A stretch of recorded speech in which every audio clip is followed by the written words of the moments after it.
সুস্বাগতম নতুন একটি ভিডিওতে। তো হস্তিনাপুর ধর্মরাজ পূজার এটি হচ্ছে শেষ ভিডিও 2024 ইংরাজি এবং বাংলার 1431 বঙ্গাব্দ।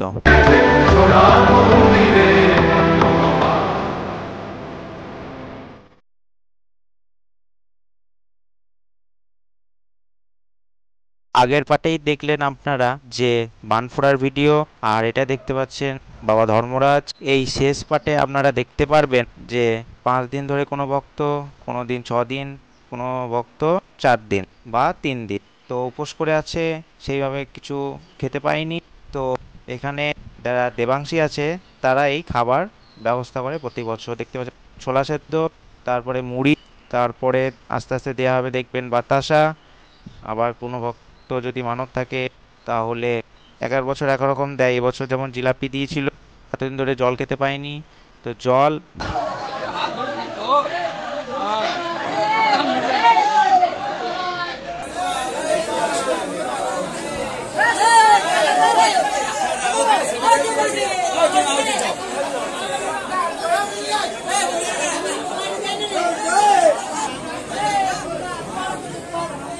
তো এবছর 150 থেকে 200টা ভক্ত হয়েছিল। তো প্রতি বছর বাড়ে কমে এইভাবেই হয়। তো এবছর ধর্মরাজ পুজো সবারই খুব ভালো গিয়েছে। আপনাদের কেমন গিয়েছে অবশ্যই জানাবেন, বা আপনারা কি এরকম প্রথা বা নিয়ম অন্য কোথাও দেখেছেন? আসলে ধর্মরাজ পুজোর এক এক গ্রামে এক এক রকম নিয়ম হয়। কেমন লাগলো ভিডিওটি অবশ্যই কমেন্ট করে জানাবেন। যদি ভালো লাগে অবশ্যই একটা শেয়ার করে দেবেন, অন্যদেরকে দেখার সুযোগ করে দেবেন। তো দেখতে পাচ্ছেন যিনি জিলাপি দিচ্ছেন তিনি কিন্তু এই গ্রামের প্রধান পুরোহিত। ইনি যা উপদেশ দেন সবাই মানে।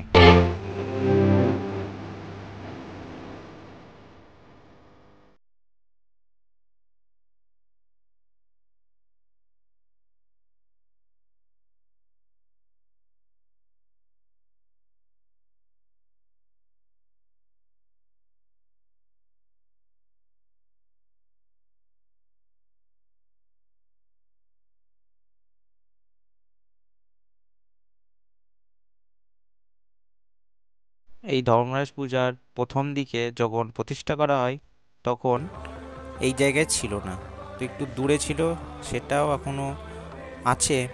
তো বেদি করা আছে, এমনি ঘর করা নাই, সেটা পুরনো ধর্মস্থলা বলা হয়। সেখানে আগে বলিদান হয়, তারপর এখানে হয়। সেখানে আগে পুজো হয়, তারপর এখানে পুজো আরম্ভ হয়। তো সেখানেও মাহাত্ম্য আছে। তো নতুন যেটা করা হয়েছে ঘর, সেখানে তো অবশ্যই আছে। তো জয় বাবা ধর্মরাজ।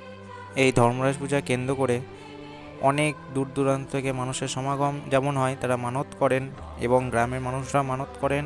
আস্তে আস্তে অনেক সৌন্দর্যায়ন তৈরি করা হচ্ছে।